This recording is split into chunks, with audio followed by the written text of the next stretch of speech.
life, society, work has just become insane. Because you have a business, so you live the relaxed life. You know, you're going to wake up, have your coffee and go for your walk. I'm not going to let it control me. I'm going to make the balance myself.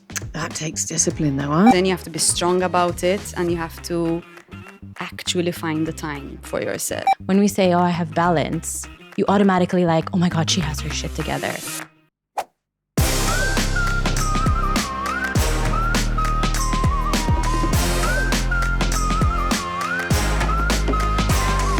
Welcome to the She Word. Conversations that women rarely have, but really should. Now, this episode is all about life and life-work balance. The term work-life balance is used so often in 2024, along with phrases such as self-care, me time, empowerment, and so much more. But with a culture that seems to be getting more and more hectic, with more women and mothers in the workforce, running their own businesses whilst keeping fit, bringing up a family and being a wife, partner, or successfully single, surely something has to give. Burnout is on the rise, divorce is on the rise, and mental health has now been an issue on the agenda in most countries for several years. So what is life balance and how do we achieve it? That's what we're going to be discussing in this show. Before we get going, of course, I will just remind you, you know the drill. Hit the subscribe if you're listening to us on Spotify, also on YouTube, the button's under here somewhere. Make sure you join us on our socials on TikTok, Facebook, LinkedIn, and Instagram. Again, if you're joining us on Patreon, thank you very, very much indeed. Apart from seeing this before anybody else, you also are doing something amazing by donating to the Richmond Foundation for Women who need therapy and support. But back to the show. So we know what it's about. It's about the work-life balance or the life-work balance, depending on which is your priority. And I have three amazing guests joining me here to discuss this and thrash this topic out. I'm going to start with Lorinda Mamo.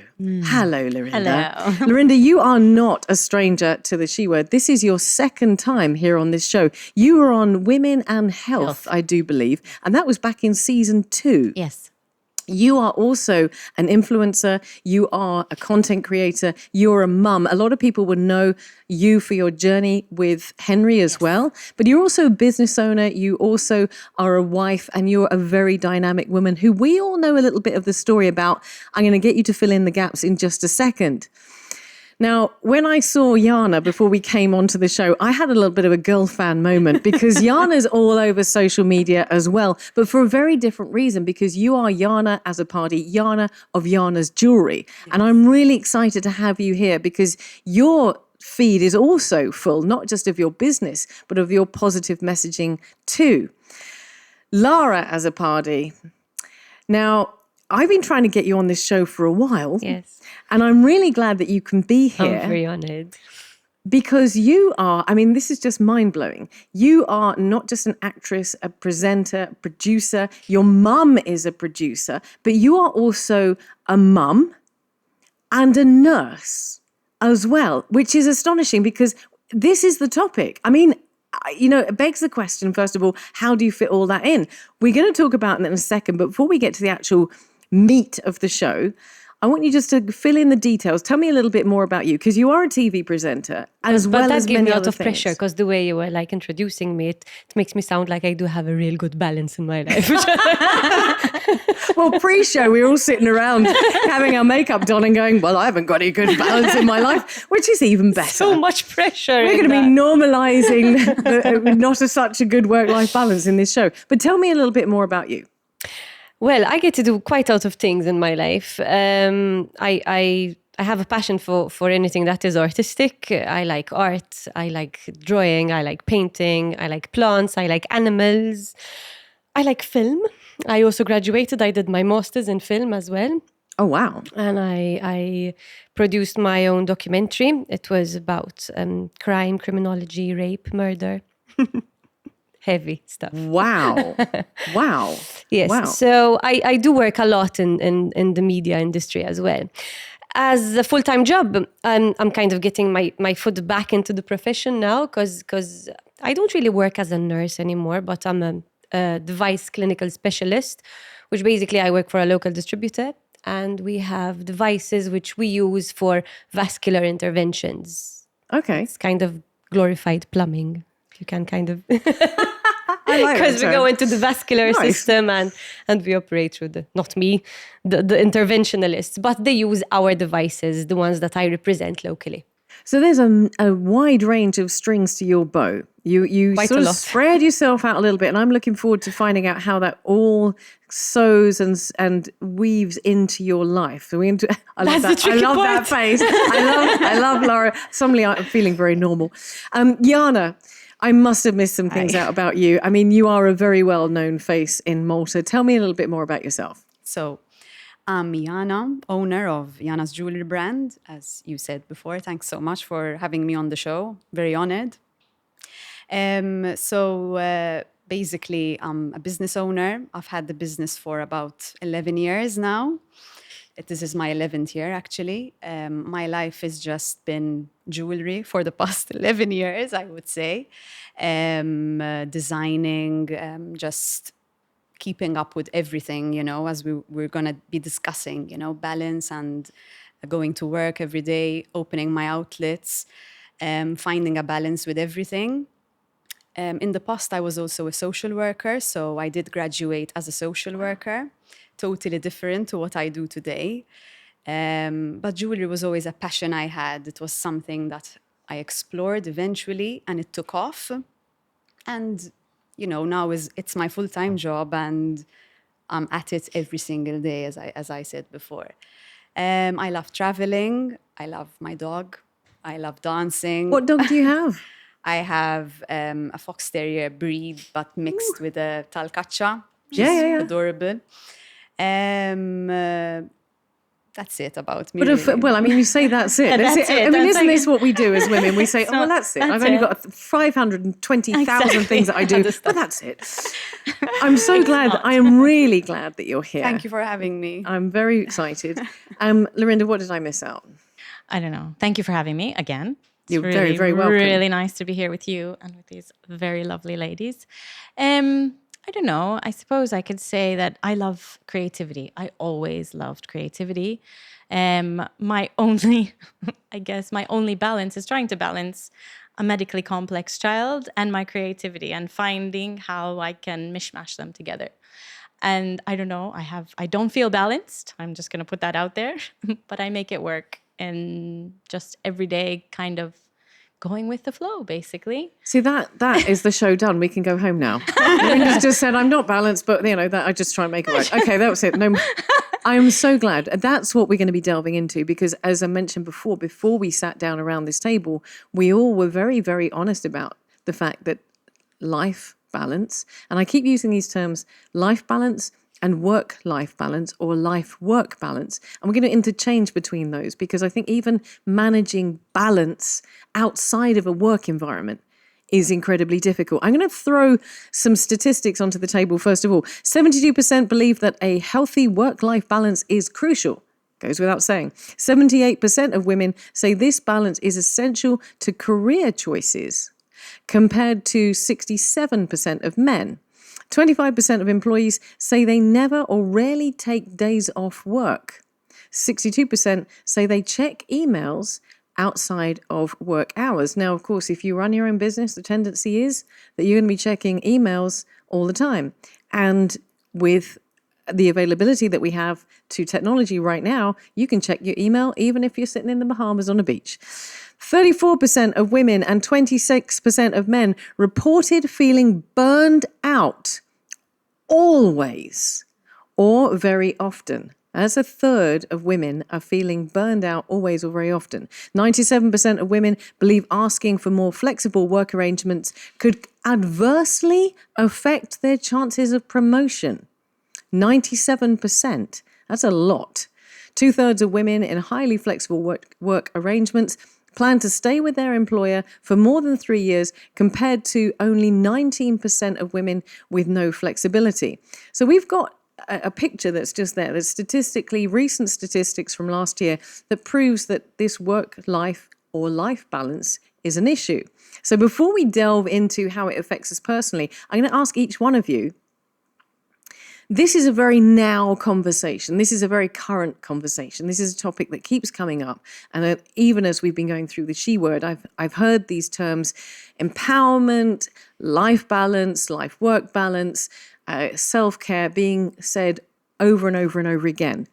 But it's a term that we use quite easily without going into it too much. So I want to ask each one of you for a description of what you think a well-balanced life looks like. Yana's just like, okay.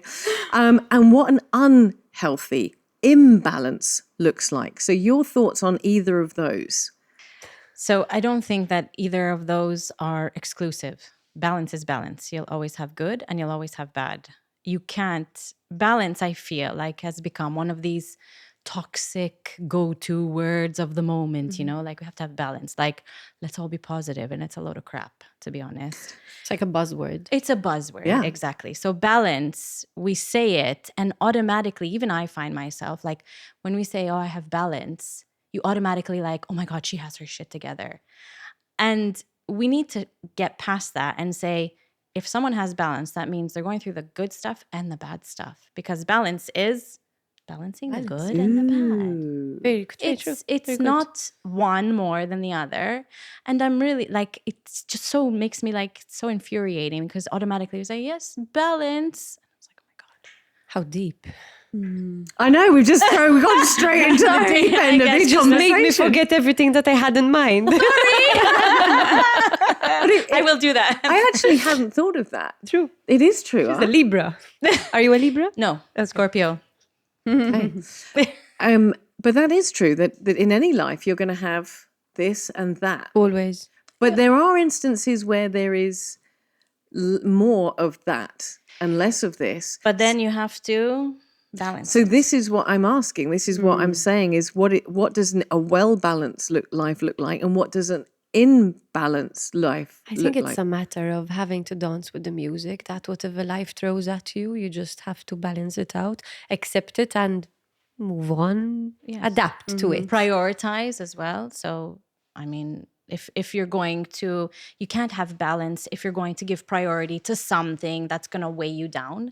You have to be like, in my case, I'll speak from my experience. When, for example, Henry is unwell, I can't, good balance isn't like forgetting him and going and doing my work, or like, you know. Is your priority. You know, he's my priority. And I know that once that's settled, I will regain, it goes a bit down, and then I, you know, shifts a bit, then I'll get things back leveled. So maybe we should talk about leveling, not balancing.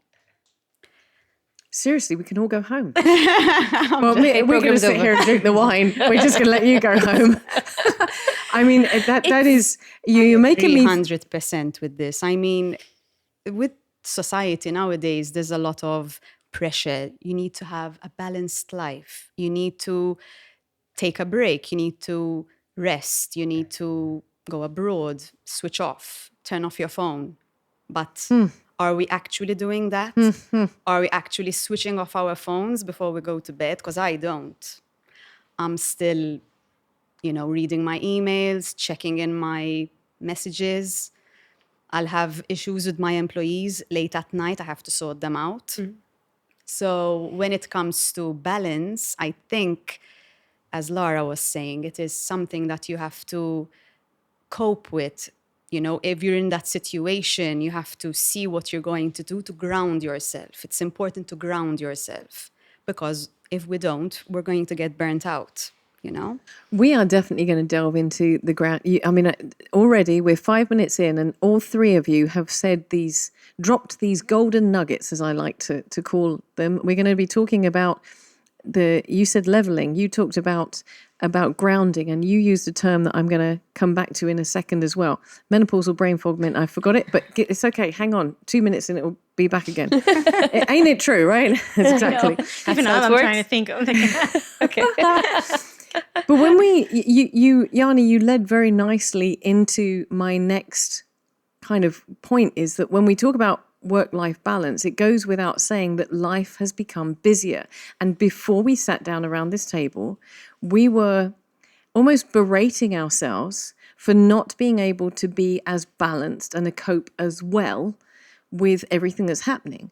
And I said, is it because we aren't coping as well, and it's our fault, or is it because life, society, work has just become insane? We don't necessarily help ourselves. And you just mentioned it right there, Yana. Generations past, we learned how to be bored.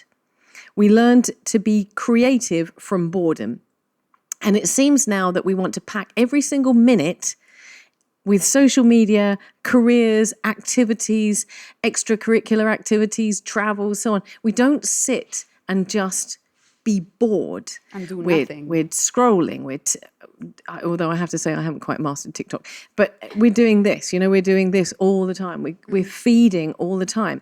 So are we unbalancing ourselves? I mean, Yana, I'm asking you, I'm coming back to you, because reading your emails at 11 o'clock at night or whatever time you go to bed, I mean, that isn't potentially healthy. No, Have it's a right not. to disconnect now. I a new law. really am trying my best to, find time for myself, find time for my business.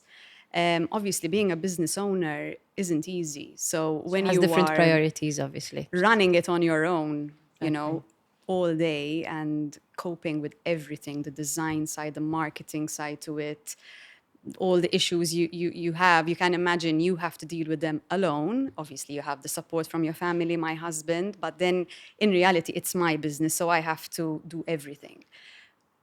If there's an issue at night, or I don't know, someone calls in sick, or I don't know, I have an issue with my website, something's not working. Instantly, like, I stop what I'm doing and I check and I see what needs to be done, because it's my business, it's my baby. I have to take care of it. I have to keep it growing. I have to keep it there.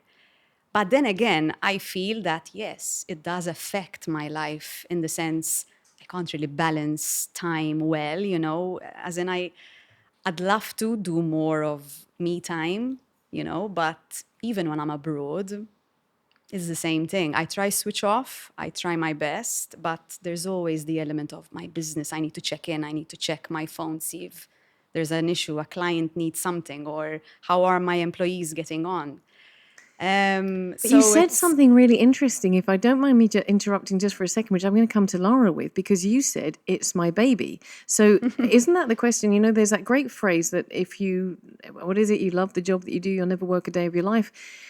And for you as well, Lara, you love acting and you love being active in other areas outside of your work. So if you love it, is it harder to find balance because it still takes up time? It's still a passion. With acting, it's very hard to find balance, because what happens is that when I am studying a character, a particular character, I have to put my foot into its shoes. My character changes a little bit. My perception changes a little. No, it's true. Imagine you have a very tough scene. You're not training for anything right now, are you? No. Okay, that's cool. Because we're all sitting here a little bit tiny bit Happily frightened. drama-free right now. Oh, I like that. You're balancing. But it's true. Say, for example, I had a particular scene in my last season. It was named Chaufa, where this character went through rape and she got pregnant through rape.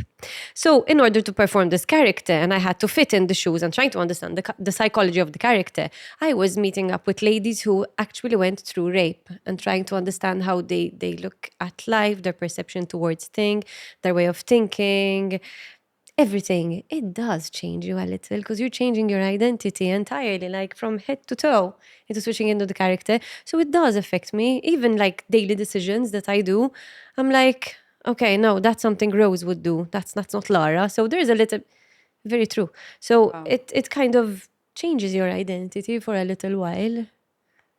Does that make sense? Yeah, it does. Okay. But coming back to relate that back to Yana as well, you're also immersing yourself in essentially what is work. It's a character which but it's work. performed for 10 whole years. But it's work. But it's also your passion. So you're Very giving much. time. Passion sometimes becomes so overpowering in the sense because you'd be giving it your 100%, you know, constantly at it, and because you love it and you've always wanted to achieve those goals, automatically you without you knowing, you know, even if you're at the beach, automatically, like, I have to grab my phone and check on my Like business. when you have a problem and it makes you sad. You know, it's Exactly. and you it's- remain sad. and yes, and then you do get burnt out. I do. You do. I went for therapy, So- in fact, after the character. But imagine, like I was saying, and this character was raped. So there's this element of not accepting your body and, you know, feeling yuck and stuff like that. Layers, lots of layers, which I never really thought about until I no, I did not experience it, but I discussed it with the person who actually went through it. And then I was trying to understand how she felt and how it affected her during the years, and what she is now and what she looks into now, and her decisions and so on and so forth. Imagine, let alone having a baby through rape. So when I'm actually preparing for the scene and I'm studying the words, you start to live the words, you start to feel the emotions that in a normal lifetime you would never feel them, most probably. So then I find myself in a way that, for example, if someone talks to me, then I'm really sad and I start snapping. And then Neil is like, La, you're okay. Why are you so angry? Jesus Christ, I only said this word to you. I'm like, I'm sorry. I'm Still in the because I was just studying the zone. script, so then I need to zone out. So that's when your passion really encroaches. Imbalances. Really encroaches. True. Imbalance. Imbalances. Yes. But as much as you love it, I'm not saying you start to hate it, but you kind of say, okay, now when is it going to be the time when I actually switch off? Like, when am I going But to... when you're aware of it, you do switch off. What if you could start your journey over? Start here and start again there. That's how life works, in a circular way. We understand the importance of circles, and that's why you are at the heart of ours. Find your way to wellness with Browns.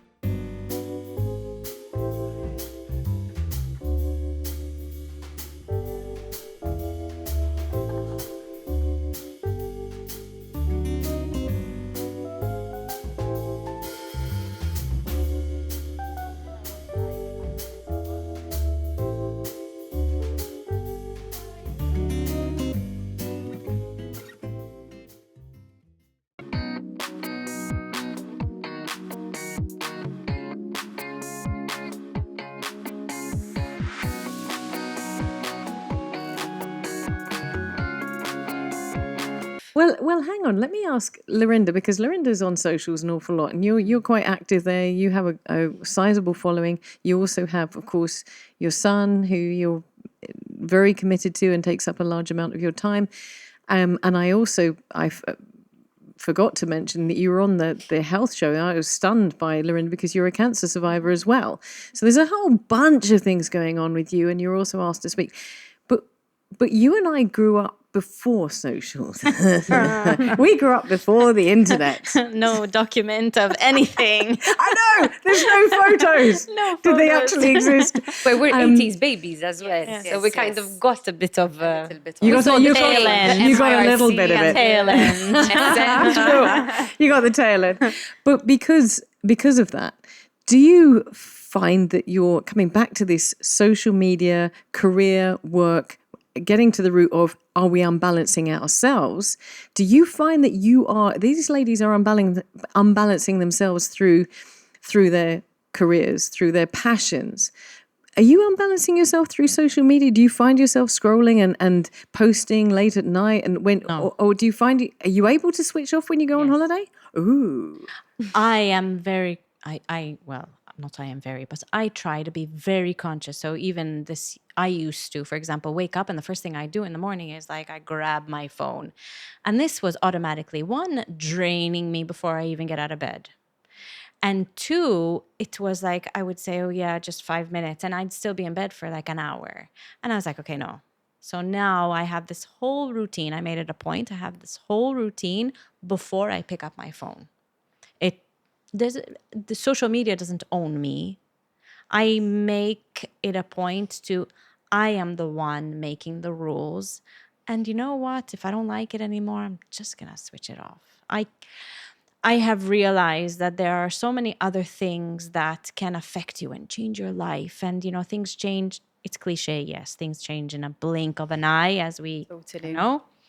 So I am very aware of that. And I always try and keep myself afloat and not let, as much as possible, external things pull me down. Because life will pull you down whether you like it or not. So something that I can control, I will. Like, I won't give social media, for example, the power to pull me down, because life will pull me down when things out of my control, like Henry being unwell or me getting unwell or my husband getting unwell, those are the things that throw you off on social media. Do you know what I mean? Like, it's something that I can say, I'm not going to let it control me. I'm going to make the balance myself. That takes discipline, though, huh? It does. It's hard. It's hard. not easy, but I know the sides of it. But everyone has a different perception as well. And a different character as well. So, like, I'm an overthinker. So for me, if I can't wait till tomorrow to sort something out, if there's an issue and I have my client there waiting for an answer, I try my best to make sure that my clients are satisfied, because obviously at the end of the day, it's my business and I want to make sure that everyone is satisfied. But then who suffers, It's you. It's the business owner as well. We're working at night, working long hours, and then you end up obviously getting burnt out, as I explained before. Mind you, now I am really trying my best to also, as Lorinda's saying, trying to switch off, trying to, maybe do a bit of meditation in the morning to start off my day at an easier, pace, rather than let's grab the phone, let's start working, But it does take a lot of discipline. It's not easy. It's not, when people say, because you have a business, so you live the relaxed life. You're going to wake up, have your coffee, and go for your walk. I don't even take my dog out in the morning. So many people are So just many like, people assume that because you have a glamorized, business, yes. it's you can take leave whenever you want. I have to first see when my employees take leave, and then I take leave after them. I have to make sure that everyone's available.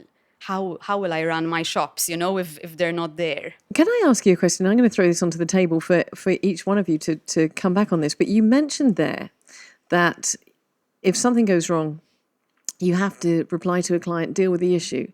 Back in the old days, you'd wait until the next day because you wouldn't call anybody or contact anybody after 6 and before 8:30. Those are the rules of engagement. Exactly. You just didn't. I mean, I grew up in the UK, obviously, and it would be considered highly impolite. Even if you were providing a service, it would still be considered impolite to contact people out of work hours.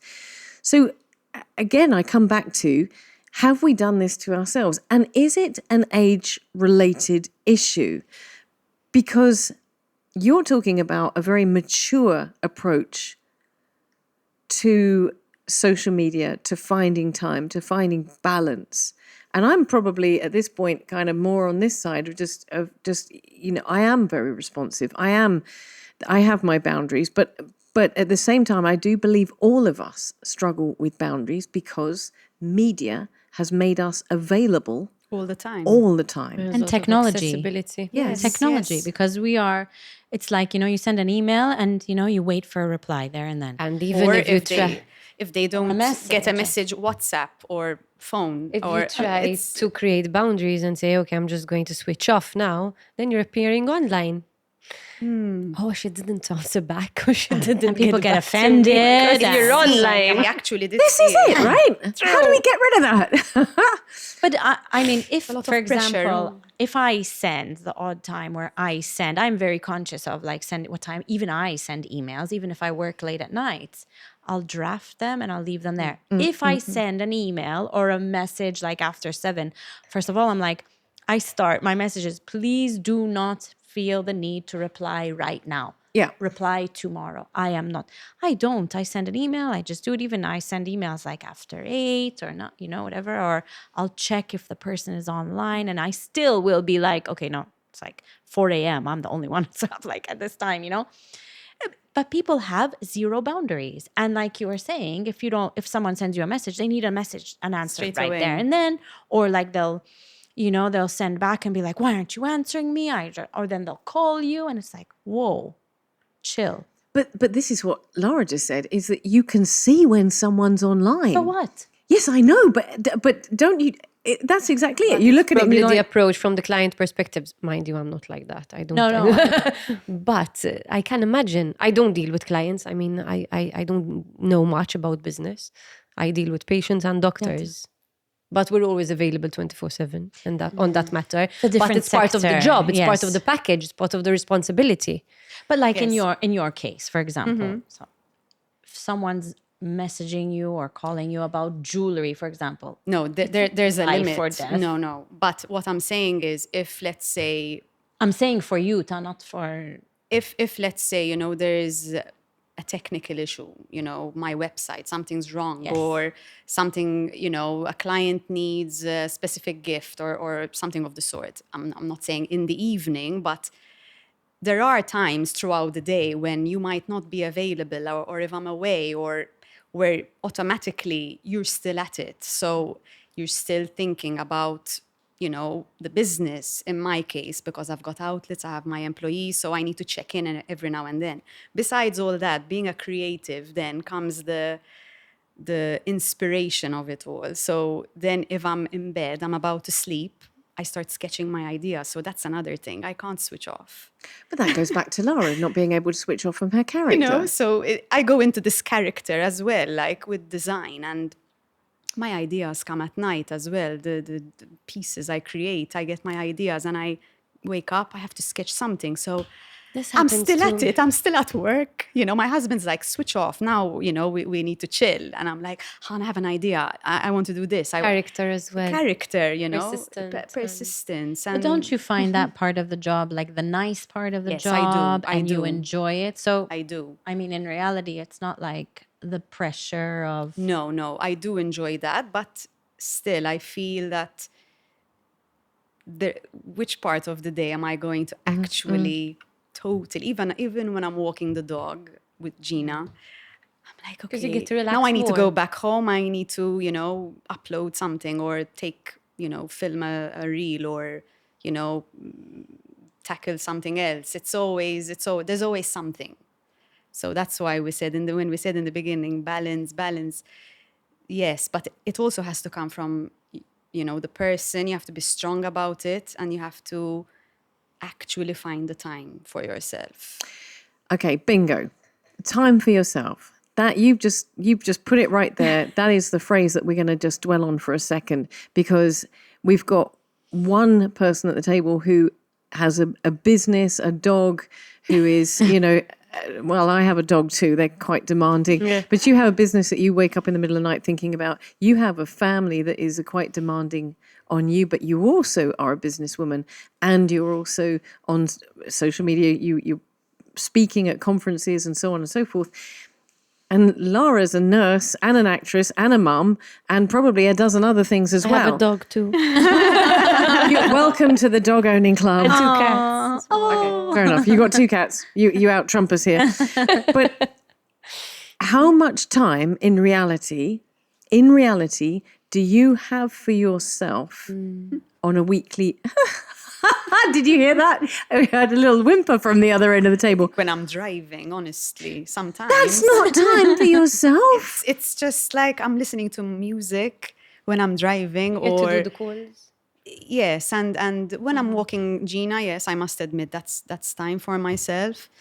But in reality, it's not. It's still, you're still working. I feel even when I'm thinking I'm working, that's how ingrained it is. That yes. I don't even get time to have a proper butt these days. Because I hear her crying, Mama!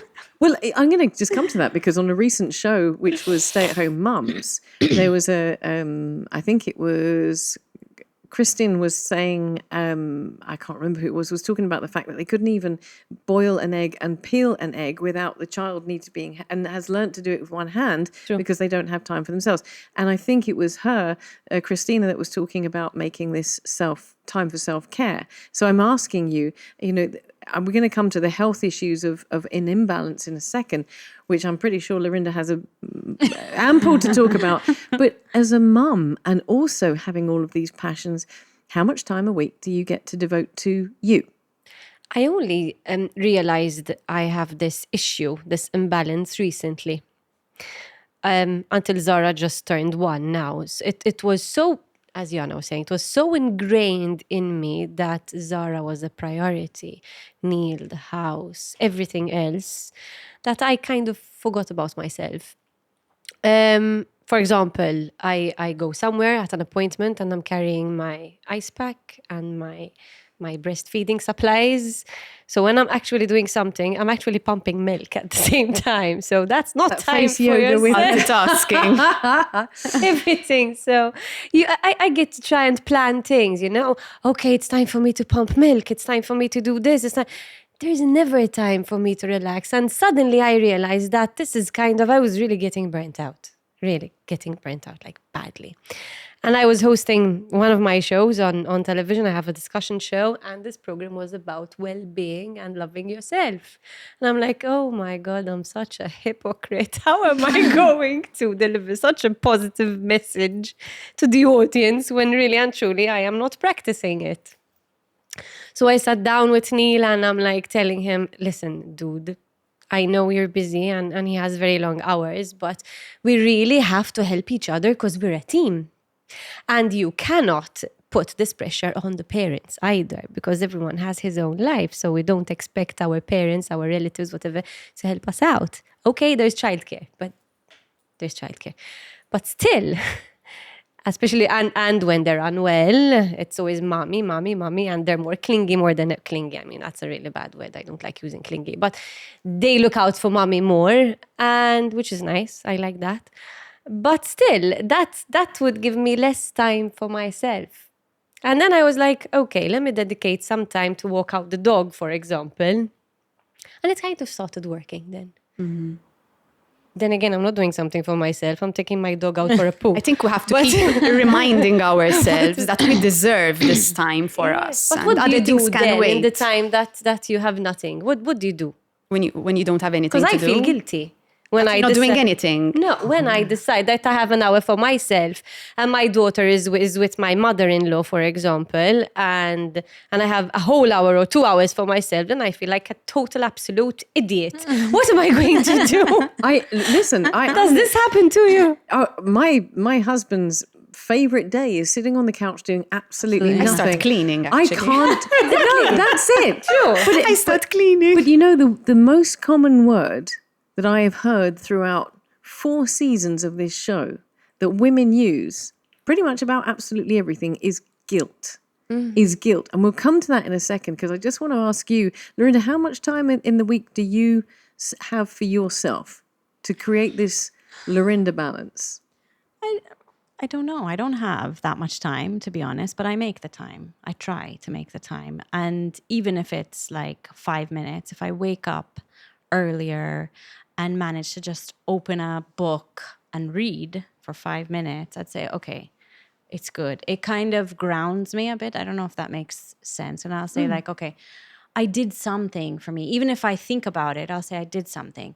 I think we all have this pressure of like me time, self-time, like self-care and all this stuff. And you have to go to the spa and it's like, oh my God, it's just whatever makes you feel good. For me, if I make stuff, if I craft, if I put a pencil to the paper, if I do a row of like this tapestry that I just started doing, or if I pick up and sew like a few stitches of something, or that really soothes me. And it really, it's therapeutic. For me, I find that is my therapy. And it's not, I find that like self-care and therapy is like hand in hand, because I need that therapy. And it's like, I think it's what you like. So I like going for a walk. If I go for 5 minutes or half an hour or an hour, it still helps me in some way. And I think that's interesting because we all around the table like going for a walk. Yes. And we do have a very beautiful country. I have a dog on purpose because I've had a dog for the last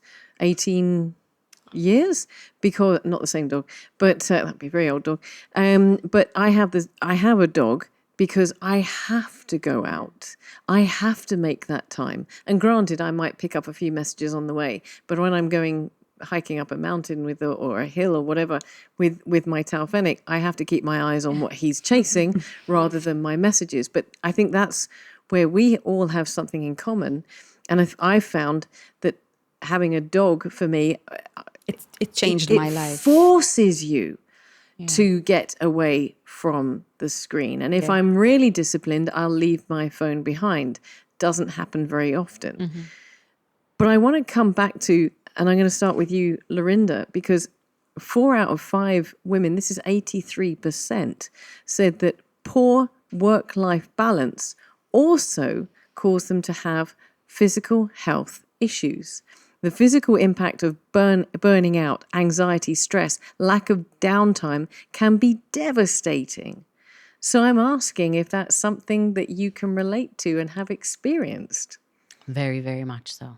Very much. Stress, I think, is, I mean, I know we have a nurse here and probably you can give a lot more of, the biological angle, but I really believe till this day that I ended up getting sick because of all the stress I was under after Henry was born.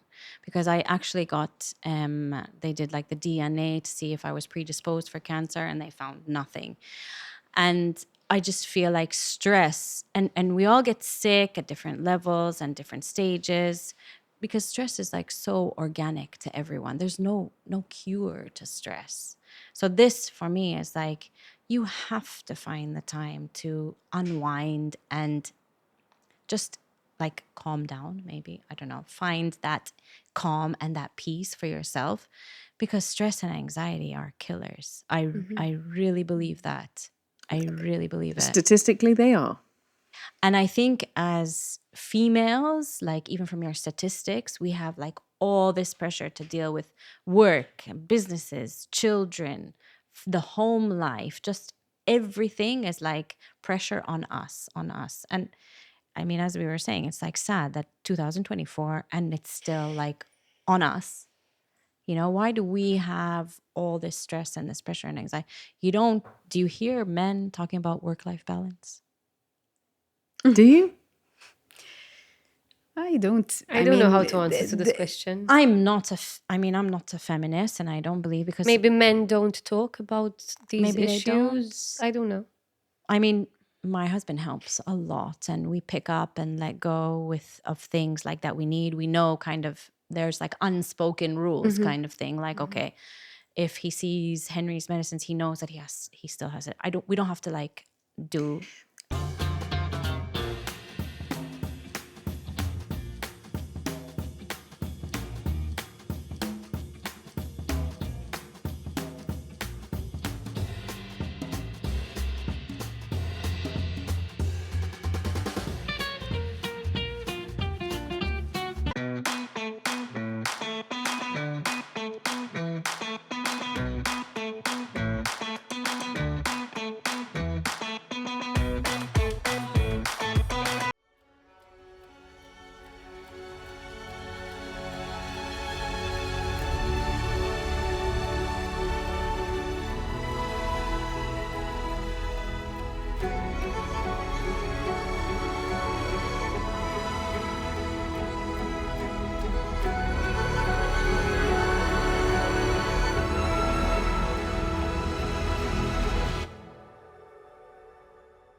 I'm just wondering, though, and I'm going to throw this out. I have this conversation with my husband often. I heard this when I was very young. Women think in barns and men think in boxes. So in other words, when a man says he's thinking about nothing, he can actually be thinking about nothing. And physiologically, women can't do that. So my husband works sometimes extremely hard. We've just gone through a period of about 2 months of him working intensely hard, but he'll come home and do absolutely nothing. They managed to switch off. Yes. Right. No. Whereas we I are... can tell from my husband. I mean, he loves playing the guitar. He'll just switch off, plays the guitar, and just focuses on what he's doing. Just like us. I used to dance before, and I still love dancing till this very day. But because of my job now, I don't have time for it anymore. So again, I really wish I can give myself that time, in the day from like, you wake up in the morning till you sleep. There isn't any time in the day that I can dedicate, an hour to myself. To this, on this sense, we should really admire men. Actually, we should be learning from them. It's true. That's what I They think. actually manage to switch off. But is it... Because we're not capable of This is doing my it. question. Is it because they do, or is it because society has... Let me try, because I always have this thing that there's the disconnect here from my brain to my mouth. Is it because society has not given them that voice to voice that they are having, that they are struggling? You know Because what I they're mean? always meant to be strong. Exactly. The way they're woven. Exactly. So and even the way if they're brought we up. think, your husband's playing the guitar and you think that he can switch off, Adrian comes home and you think that he gets on the sofa and he's switching off. I'm saying this because I say this to my husband. My husband is like addicted to Candy Crush. And I always like say, oh, because you're playing Candy Crush. He's like, but my mind is a mile Yes. a minute. Exactly. And I'm not off. I think we worry more. That's the thing. We overthink. But it is fundamentally proven that women cannot not think, whereas men can't. Sometimes you can say to men, do you want some more wine?" Lorinda mentioned something really good, and I was watching this podcast lately. Thank you so much. Where this, I think the ex-CEO of Facebook, Sheryl something, a Sandman something, I can't remember the surname, where she was saying that as children, males and females, we tell the males, you have to be strong, you have to get through this, you can do it, you can become anything you want in your life, aim high for high positions. But when we're talking to girls, we're like, are you sure you want that role? Don't you want a family? Agreed, and I will continue to say this, that some of us grew up in a very different society. Yeah, Some of us, for instance, I grew up in the UK where I keep saying this over and over again, where the two most powerful people in the country were women. So we were moving out of that society very, very quickly. And women, I believe that there was a period of time where women were very much empowered. I grew up in the 80s. We are brought up on an island. So these are the effects of the island life. Yeah, absolutely. Absolutely. But I coming back to the point that we threw on the table about whether women can actually stop thinking and actually switch off, it's very difficult to do so and it has been proven that when your husband comes home and plays guitar, and your husband is playing Candy Crush, and my husband is sitting there doing the whole thing on Netflix. I know, seriously, can I just put this out there? He'll spend an hour looking at the films available on Netflix without choosing anything. Oh my. And that's his kind of therapy. He's just like, boom, boom. It drives me insane. Pick something. I'm falling asleep. But that's his therapy. That's the way that he switches The way off. they cope. Exactly. And that's the way that they disengage the brain. And I think that's probably what we're looking at right now, is that women don't disengage. I still believe because we choose to. I think believe so that. too.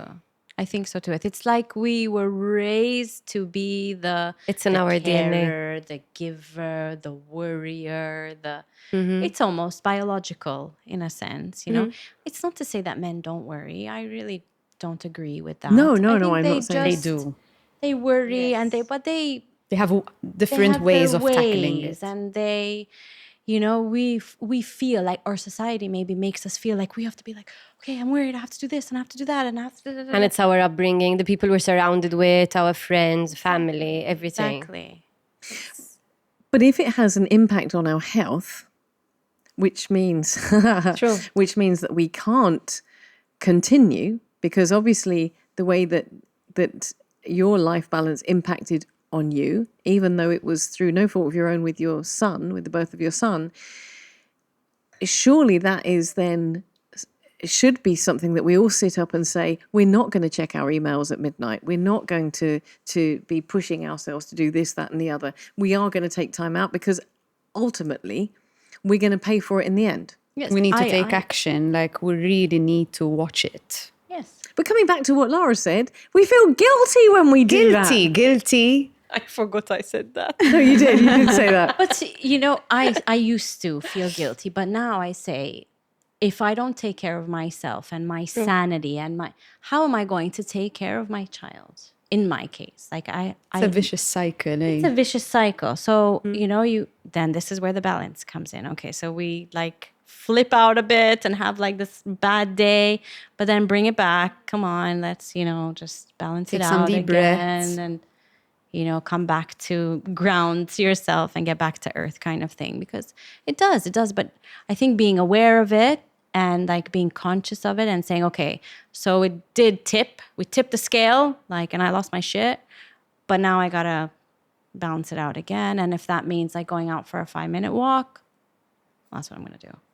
So I've got 2 questions following on from that I'm going to throw here. And I want each of you to come back on this because you just mentioned your family. So when your life balance is out of whack, who suffers? Who is influenced? If you, Lara, you're having a bad day, Yana, you're having a bad day, and we're saying bad day as if, let's rephrase it. If you are being impacted and your life balance is not leveled, who is impacted by that? It must be My husband. Ooh. As in, he is the total opposite of me. So he's so, you know, he's a very calm person. And in a way, thank God for that, because I'm not calm. So if I'm having a bad day, I'm obviously going to go vent and I need his advice. And he'll be like, okay, let's take a, you know, step ahead, like sit, relax, take a deep breath. You need to go for a walk. You need to, you know, he's very active. So he's in sports. He loves to off-road and he does all that. I do nothing. I'm not an active person with regards to exercising. So he's the type of person that would do something and run and jog, but I won't do that. So I'll vent with him, definitely. So he's impacted when your life balance is out of whack. Because I'll vent with him, obviously. For you? Well, it depends what you mean by impacted. As in because I vent on someone else? No, or when- it when- affects someone else? When you yourself said that let's take The guilt, good feeling. the guilt, you mentioned the guilt, you also mentioned getting immersed in a chain role. reaction. It's, you know, maybe there's something that's happened to you that's impacted your life balance and it's just not leveled. I think when I'm really bad or when I'm imbalanced, because that's the subject for today, imbalanced, I start to feel guilty because I'm imbalanced. So the first thing that I do is that I call Neil first thing and I'm like, listen, I'm in a really bad mood. And then he's like, okay. Because we learned, we have a very good communication. And That's the thing. And communication really helps. Yes. I mean, we both had a challenging life before we actually met. So we really know how to handle our relationship because we have a lot of experience in the matter. And so we really work hard for our relationship. So the first thing that we do is, boom, I inform him and I let him know that, listen, something just happened. Mm-hmm. And then he tells me, okay, is it urgent? Can we speak about it when I'm at home this evening? And then when he knows that, if, for example, I'm sounding a little bit panicky, he's like, okay, you want to meet and we have a coffee, blah, blah, blah. But he really has a way of knowing how to deal with me, knowing how to manage me. He finds the perfect words. He's my therapist. True, he It's is. really sweet and Yeah, really, he is. and He is. in a way, thank God, sometimes we have people around us who support us in that way, because then they balance us out, you know, He managed to how do you say, he's such a professional on this matter, because he realized that if for example I remain imbalanced throughout the evening, whatever, I will affect the whole system at home, because it's a chain reaction. Because even when it comes to, for example, with my daughter and everything, I feel guilty because I transmit negative energy then to all the people around me, you know. So I think that's the important factor here with me personal. Yes, it's true. Like you said, with the negative energy, I think when I feel guilty. Yeah. Yes. Going home to my daughter when she's so happy to see me after a full day at work, she's like, mama, and I'm like, in a way, and I'm snappy. it's important to talk about how you're feeling as well, because as you're saying, if you're exhausted, Very true. Don't internalize it, because then if you're going to internalize it, you're going to vent on someone else, you know, that as you're saying, your daughter. I mean, you can't really do that, you know, it's not fair. So Can I interrupt and just ask a question? Because I've mentioned this before, we keep hearing this word guilt. True. If something happens to you, Lara or Yana or Lorinda, during the course of your day that you didn't instigate and it's negatively impacted your positive outlook, you have no control over that. And we are human beings, ergo, you're going to react to it. And you're very blessed that you can call your partner, but I why think would you have you to feel choose your guilt? battles. Yes, but what I'm coming to is, instead of using the word guilt, you know, you 'Cause you call learn your partner and you tell him, that's not guilt, that's being self-aware, that's being proactive No, and saying, but it turns I into guilt can't- if I hadn't sorted out the issue. That's when it becomes guilt, because I go home and I keep, you know, telling myself up with so much negativity. And then I'm like, oof, it wasn't fair, you know, and I snapped at Neil, or I snapped at my daughter, or whatever, or even my dog. You know, when he's when he's barking because the neighbor is outside and in the front door, because it's like the street belongs to us, you know, because he's barking at everyone and everything. And I'm like, shut up! Because I had a bad day and I'm taking it on him. It's not fair. I think the guilt comes out when we are reacting to something that's external again. Like we've reacted to like if you have a bad day and you're like, you have all this pent up stuff and then you snap, then that's where the guilt, I think, comes in, because it's not your normal. So if you've reacted in a way because someone else made you feel that way, I feel that that's where I feel guilty, because then I say, but I'm not really angry at my husband. I'm not really angry at Henry. I'm angry at the situation. And then I feel guilty for not dealing with it in a more mature way. Exactly. But we are just human. Yes. So even now, for example, I mean, we've had 11 years of, you know, it's been really tough, you know, dealing with all the ins and outs and everything with my son. And me and my husband argue a lot. And 9 out of 10 times, I will step back and say, is it him or the situation? And I will always feel guilty because I would have snapped and freaked out. And then I say, but it's not him. It's the situation. And then that's where my guilt is. I don't, for example, feel guilty when, I don't know, like I'm working and Henry's with me, because I have done everything possible to be able to find work or do work where Henry can stay with me. And I tell him, like it or not, you're with me. I'm not, you know, leaving you on your own or with a grandparent. That's the situation. And that's what I wanted to do. It doesn't mean that others did it wrong. But then I don't feel guilty that he's bored, because then I know that the next day we're going to do something else. So it's going to balance. It's going to level out. You're leveling out there. We're going to level it out. And I tell him, I have to work because tomorrow we're not going to go out. But the guilt is when I let external things affect my relationship with them. But each one of you have a large amount of external factors within your lives. You have with your situation with Henry, who is a lovely, lovely boy, but my goodness, that situation has impacted your level for 11 years. And add to that, of course, your health issues on top of just the regular stuff like Facebook. And yourself, you've been exactly the same. 11 years You've with been the pushing with business the as well. business. And for you as well, you know, you've had a full-time career and you're now a new mum, a relatively new mum, and you've had a whole bunch of other events in your life as well, which I know, appreciate and can relate to. So there's a lot of other factors in your life. But tell me, obviously I'm going to start with Lorinda, you've worked hard to level out in the face of adversity. So I don't know about you guys, I'm going to speak for myself. I could be leveling in the face of adversity, and then there's that one thing.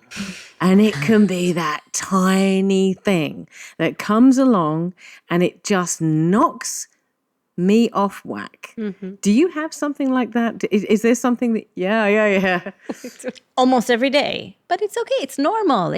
I mean, we have to get rid of this. Like, it has to be level all the time. It doesn't. It's okay for things to get off the track or to go to mess up the scales. It's fine. As long as you're aware of it. I say, okay, what's happening? And this, I mean, it's not like it happens perfectly.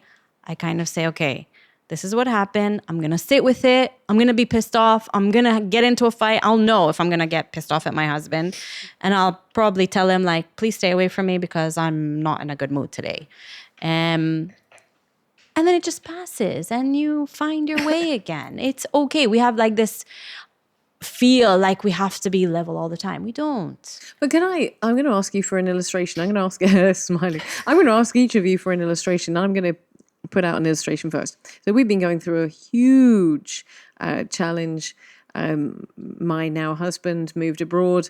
I was coming up and down. He moved in the middle of COVID. So I was traveling in very difficult times. And it's made my life incredibly challenging because I'm also with the She Word and we have a number of other things going on, etc., etc. And of course, throw into the mix your own health challenges that's going to come to every woman at some point. And let's say a whole bunch of other things. All of that I can cope with. But if I have to wait more than 5 minutes for someone to bring me a menu in a restaurant. Your patience. That is, if I get bad service or if a KM Airlines plane is late, then I get very unsettled. And I know why. It's because it's something that's happening to me and that I have no control over. And that little part of it, it's not something that, and unnecessary. I was in a restaurant recently and we sat there for 15 minutes before they brought the menu. And my dear husband is saying, no, please don't do it. Don't do it. Don't do it. Don't do it. But it could be something for me, something that like that small that will unbalance me and it will take me a while to recover from. Can you relate? Do you have things? It's energy. So Ooh. like, sometimes I can feel like if I'm around someone and there's that like, you know, energy that I'm not kind of connecting with, you know, I prefer almost leaving and just spending time alone and just like, you know, grounding myself. I take on a lot of energy for some reason. I don't know what it is, but I can feel like I can sense, you know, connections. So I feel when I'm in that situation where I don't feel like being around people or I don't feel like, I don't know, going to an event or then I know it's my time to be alone and just be with myself, just be at home, relaxed, maybe watch a film, and that's when I will switch off. That's the more lovely. you force yourself and the more you kind of say, because everyone's out and I need to be there, I need to be at that event, I think it can backfire. You know, you end up getting more stressed and imbalanced. You know, and I feel that to find that positive energy inside, you need to be with yourself, understand what you're feeling, being alone, and then going back to your other things in life. You know, that's how I deal with mine.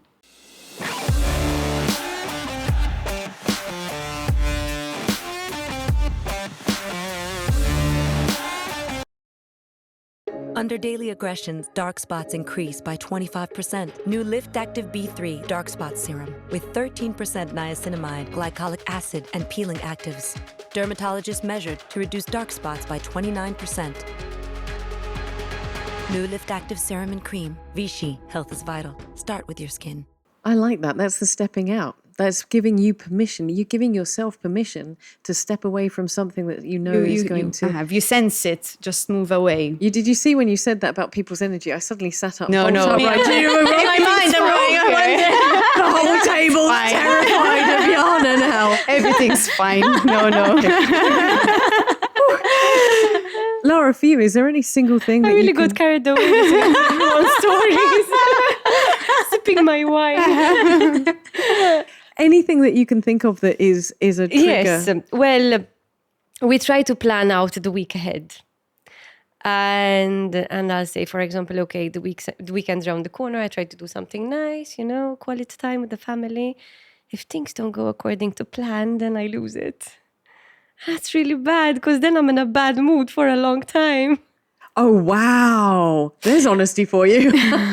And one other thing, for example, is if I'm out and things are not in order at home. So Neil and I do argue a lot about a lot of stupid, silly, petty things. But one of the pettiest of things is wanting to get someone to help me at home, to help me do the house chores and cleaning and stuff like that. And I keep saying no, because I don't like people touching my things. Oh, wow. And this is really bad, because obviously then when I'm prioritizing my time and I'm very limited with time, I'll be like, but I have to do the clothes, I have to do the floors, I have to do this and this and that and this. And then obviously all this time, this free time that I have, I'm using it up to clean the house. Sometimes I don't go out and I have to wake up, for example, at 4 a.m. to simply clean the house and leave the house clean because we're going out. But you're getting allies here, because these ladies are nodding. No. You're like that as well. No, I'm not. No, Really? Hang on a second. You were nodding back there. But I was nodding because of the week of the plans when you get, and I can relate that it's like, it can be like Even that. if the weather changes, if, for example, the weather forecast is saying that it's going to be nice and sunny, and then all of a sudden my plans are out of whack. Yes. Like, oh my God. Everyone should be just Everyone giving you has one their word. own ways of Absolutely. feeling. I hate it. I hate it when Yes. things don't go according to plan. I like have plan. to say, though, I don't agree about, I have to disagree with you about like the menu or something changing last minute. For me, those things are like, no problem. Yeah. I really don't stress about the little things, or like if, I don't know, I go to a shop and I don't find like whatever I want, whatever. And people actually, I get reactions like, are you sure? Because I'll ask for something and I'll be like, no, I don't have it. I'll be like, oh, okay. Should I come back tomorrow? And they'll look at me like, are you serious? I'm like, it's okay. I can come back tomorrow. And it always takes people by surprise that I'm calm. But then, when I lose it, Tell us. and I lose the balance. So I've been trying to work on like my work and my business and trying to get things up and running. So I get this momentum of work and I go and it's like building. Then Henry gets sick. Oh, And I have really been, so this internal conflict of, I want to work, I can't. It's not his fault. I have to take care of him. I have to let go of everything. Yeah, my husband can go, because my husband will say, there have been times where he'll be like, okay, you take him to the hospital. Once they find a room, I'll come. You go back to the studio. You can do the workshop. Then when you're done, you can come back. Blah, blah. And it's like this whole back and forth. But I have really found that this last maybe year and a half, I really lose it. And I'm losing it with him because I'm like, do your stuff, because if you get sick, my whole world explodes. And this is my Fear. It is. And then the guilt, because I'm like, it's not his fault, but it is. But then he's only 11, so I get it. But then I need to work to be able to provide. And so there's all of this vicious. And I'm like, here we go again. So the second, I see him changing and I'm like, please no, please don't get sick, please don't get sick. And then he'll come and go, I think I have a fever. And then I get it, like I have a tantrum, I'll have a tantrum, literally. And I'll be like, and then in my mind, I'll be like, but I have this class and this workshop and this coming up. And that's when I lose it. I really lose it, because it is a lot of stopping, starting. And when you're trying to grow a business, you can imagine that, I don't know, you are in one shop and you have no one in the other shop, and you have to close the doors. Like every 2 weeks, you have to close the doors. Yeah. And nothing happens. You just lose your shit. You lose your shit. Humanistic story. But can I tell you what I find really reassuring about speaking to each one of you ladies is that I do from time to time, maybe a little bit more than time to time, I lose my shit. to use your phrase, I do lose it. And I feel guilty. I don't argue very often with Adrian. It's just generally screaming down the phone and then just telling him, okay, I'm done. It's okay, it's fine. Now I've screamed. But isn't that one of the things that we don't talk about? It is really one of those conversations that women rarely have. Because I'm listening to you guys and I'm suddenly going, wow, I feel so normal. Because I thought it was only me. I really thought it was only me that of occasions gets overwhelmed and cannot cope and has to vent and has to let everything out and just vent, scream, shout like I did. Sorry to everybody on the Master Hammer and bypass today. Not that anybody, I had the windows closed, nobody could hear me, but I was just screaming down the phone. Okay, done. We're done. Okay, now we can move on. But I actually genuinely thought that was just me. So I'm really grateful to you ladies for just actually being so honest. Because I think this is therapy. It is. It is. Therapy. Communicating, venting. I actually go back to my husband, like when I like lose it, and I'll go back and I'm like, I'll message him or call, and I'm like, it's not you. It was just a situation. I'll be like, I know. And that's it. Yeah. That's it.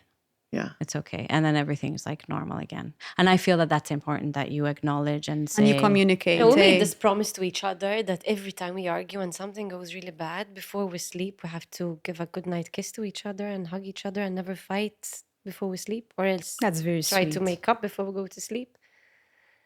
And then you can imagine my ego before I go to sleep.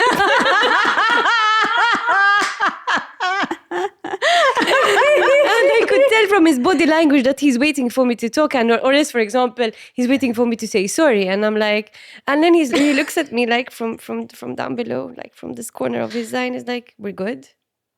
I'm like, "Yeah." Who says this? Adrian says this. We're good. We're good. We're good. And then and then he'll be like, "You want a hug, eh?" I'm like, "Ah!" And then I want to cry. And then balance is restored. And that's okay. Exactly. Balance. There you go. That's the balance. That's the balance. I love the fact that you've been talking, as we've been talking about balance, we've actually totally and utterly repositioned what leveling is. And that frequently it is up and down, that frequently our challenges, life will throw business at you, it will throw circumstances at you, tantrums. We've all had tantrums. Let's just put it on the table. We're tantrum queens here. But you know what I'm saying is, if there's four of us around the table that have struggled and screamed and shouted from time to time, then that's 100% of the people around the table, which means that's normal. Yeah, let's just normalize that. Let's just say that happens, that's something that we can accept. But when it comes to balance, we've talked about walking the dog, we've talked about taking a walk, we've talked about, and I'm going to come back to you first, Lorinda, because you are really emphatic about this. What is your no compromise? We had a show recently where, as I mentioned, Christine was talking about self-care, so she now goes to the gym. Mine, I'm going to throw this out just as an example. I run largely because it gives me that time when I cannot think. I put the music in, I really can't think about very much at all except just getting to the end of the run. And if I don't have a race, then I'm not going to run. So I have to run races so that I run, so that I can switch my brain off for a short period of time and start the day on the right foot. It for me, it's therapy. It's exactly what people get from meditation. It's my form of meditation, and I will not compromise on it. I feel guilty if my husband has to take my dog's called Henry, has to take him out for a walk instead of me going for a walk or running with him because I'm doing a long run. Of course I feel guilty. I feel guilty if I'm 3 or 4 hours instead of 2. But I have to do it. Yeah. What is your no compromise? I'm not going to compromise on this. I need this in my life to create balance. For me, recently I've discovered meditation. It was actually that, I switch off my phone, put it on airplane mode, and just listen to music, just breathe, just like be one with yourself. That I'm starting to say I need it at least twice a day, in the morning and in the evening. Yes, it's the time when I actually totally switch off. Why? Because my phone's off, I'm listening to music on my laptop, and I'm totally in my zone. If I'm going for a walk, I'm still venting, I'm still, walking, but I still have my phone. So I can still take a photo, send it to my group chat, my family. I'm up to this, I'm doing this. There's still the connection, there's still the element of communicating and not switching off completely. So meditation for me is really helping, and I honestly advise it because you breathe, you're one with yourself, and then you go back to work fully refreshed because you would have rested. What does that look like? How long is that time that you take out? I would say a good 20 minutes in the morning. Wow. And a good 20 minutes before you sleep. The past, I would say, few months that I've been doing it, it has helped me quite a bit. I need to improve on my active side, so I want to do more exercise because I know it's healthy. But that's something. Excuse me. You need to go dancing again. I need to start again. So that's something in the pipeline.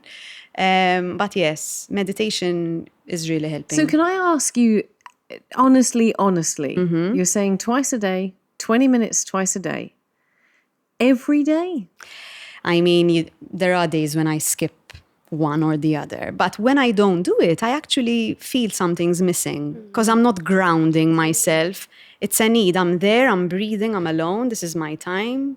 Don't speak to me. This is the only time that I have where I'm cut off. That is sometimes I actually love traveling as well when, a long haul flight, when you're totally switched off. Like, there's no Wi-Fi, there's nothing, no one's going to phone you, and you're just watching a film. I love it. When you're back home, forget it. You're not going to spend 12 hours just watching a film and, just relaxing. But I had training the mind and training the way you look at things and the way you breathe and everything about meditation, it does really help.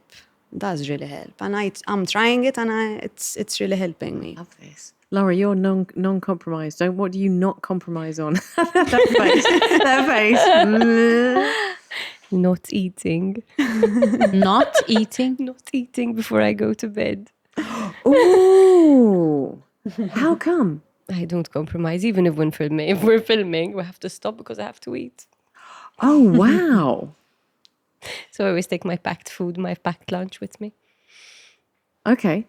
And this is the thing that gives you balance and grounds you. I lose it if I don't eat. Oh, my body needs food. You're a hangry. Hangry. I am. That's me. I think I feel you out with food if I don't eat. I think that's I wouldn't be able to perform. Nothing. I just stop. Literally, I stop. I need food. Listen, my husband recently started packing little cereal bars into my bag secretly before I left the house. I showed you my bag before we started. Yes, you did. Sweet. Yes, you did. No, it's not sweet.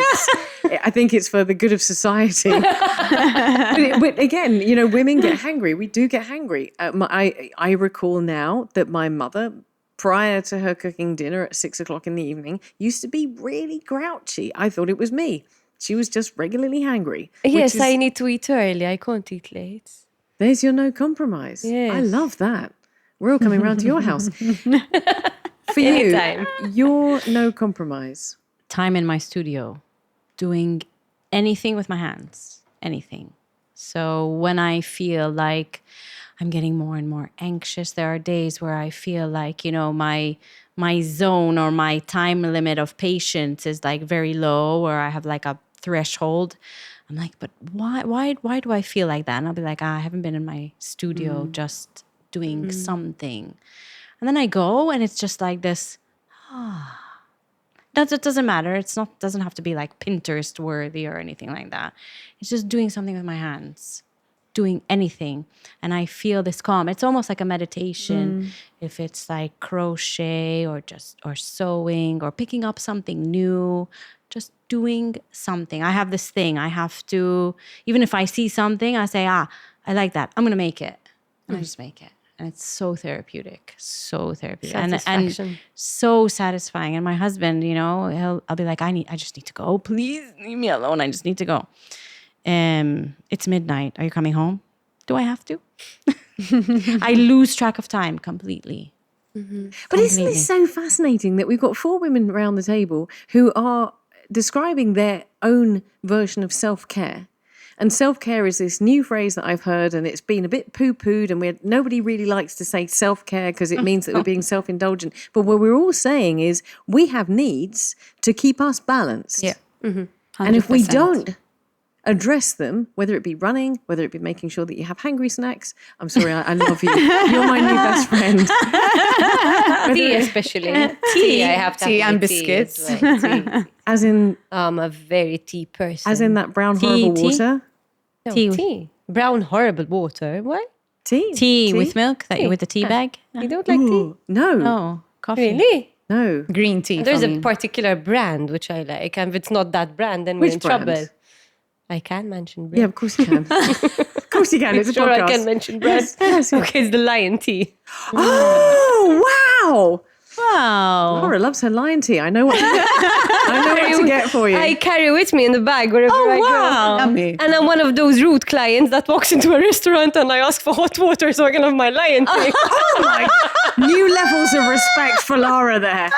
But I mean, that's amazing. That's like, I need this. This is myself. This is self-care. This is self-care. Yes. This is this whole Self-care poo-poo. isn't just going, for a facial or a massage. It is self-care. But in reality, you have to find that thing, something that makes you happy. And your friends respect that, When I'm at work and I'm having my tea, they're like, okay, have your tea. We'll talk later. That's brilliant. I just amazing. absolutely love the fact that we've reframed self-care as well, because self-care makes me feel uncomfortable when we talk about it because it says self. So we think as women it's selfish. It's like we feel guilty related to it. But in actual fact, tea, hangry snacks, meditation, listening to your music, we've got the studio, we've got running, 4 very, very different solutions to self-care. Yeah. But it's still self-care and it's essential to keeping balance.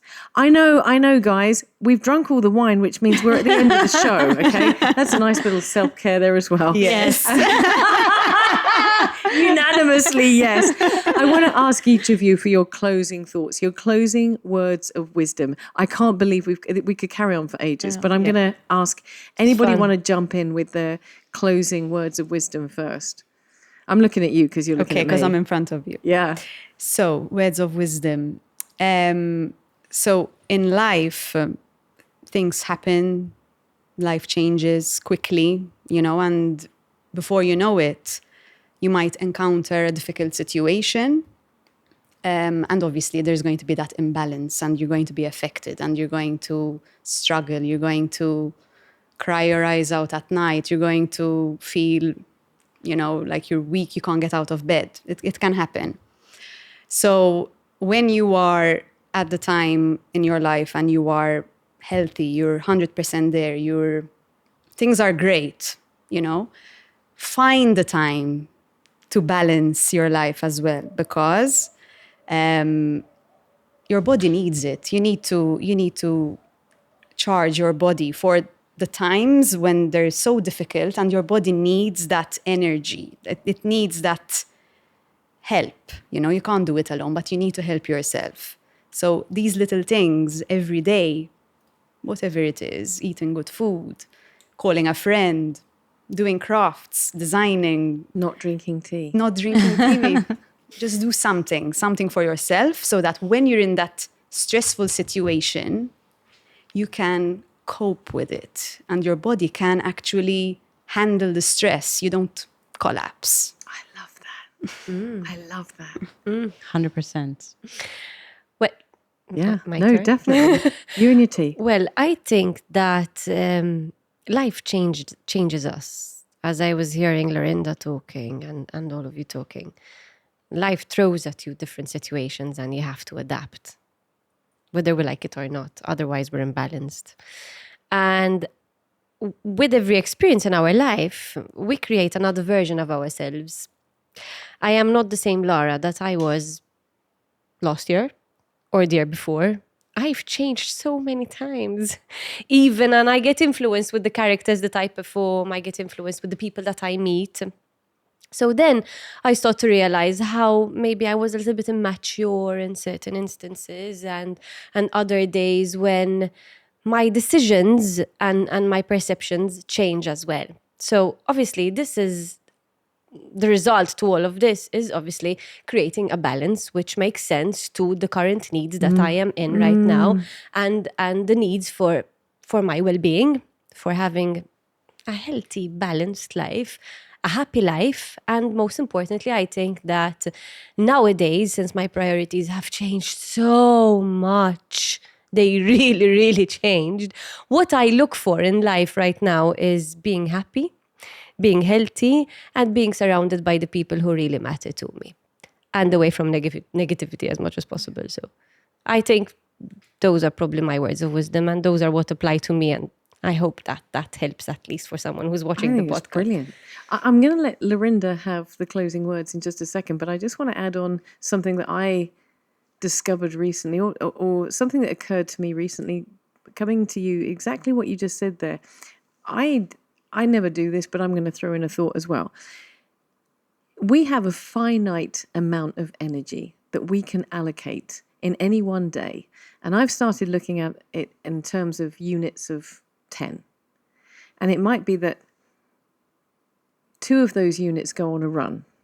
5 of those units go into work, because work is very demanding that day, which means I only have 3 units left over. I can't allocate 3 units to my husband, to my family. So I only have 3 units left. And that's not to say that we're being selfish. We only have finite time and energy. And we have to choose each day where we're going to apply those 10 units. And I think, going back to what you were saying, that changes with the seasons that you're in. So right now I'm trying to do everything, and I'm trying to throw 5 units at this and 5 units at that and 5 units at the other. We don't have 20 units. We have 10 units that we can, does that make sense? That we can apply to any one day, and we choose where we apply that energy. And that follows on exactly from what you were saying, that will change with the seasons. Lorinda, I'm sorry, you've got closing thoughts. Yeah, but you guys have said it all already. I mean, you've left me with nothing. Cop out. No, seriously. Well done. I loved and totally relate to everything you said. Not much else I can add, except that I think we need to let go, or try to let go of, like, the pressures that we feel from society of what we think we should be and how we should feel and how we should present ourselves. It's such a pressure. And whose pressure is it? Like, really, I say, like, I don't have anything to prove. I want to be happy with myself and my family. And if it's like this balance or imbalance or leveling, it's life. That's life. There's the ups and downs. Like, we used to say life is full of ups and downs. Now we have this buzzword, balance. It's ups and downs, and you have to go with it. We were dealt with, this like hand of cards, and we play this hand of cards. And sometimes it's a good hand, sometimes it's a bad hand. And then you'll draw a card and it's like, great. And then you'll have, something else will come up. But you can't if something happens and your scale tips, don't stay down there. do things to level it out. Yeah. Balance. I have an empty glass, but I'm still going to continue. What an amazing conversation.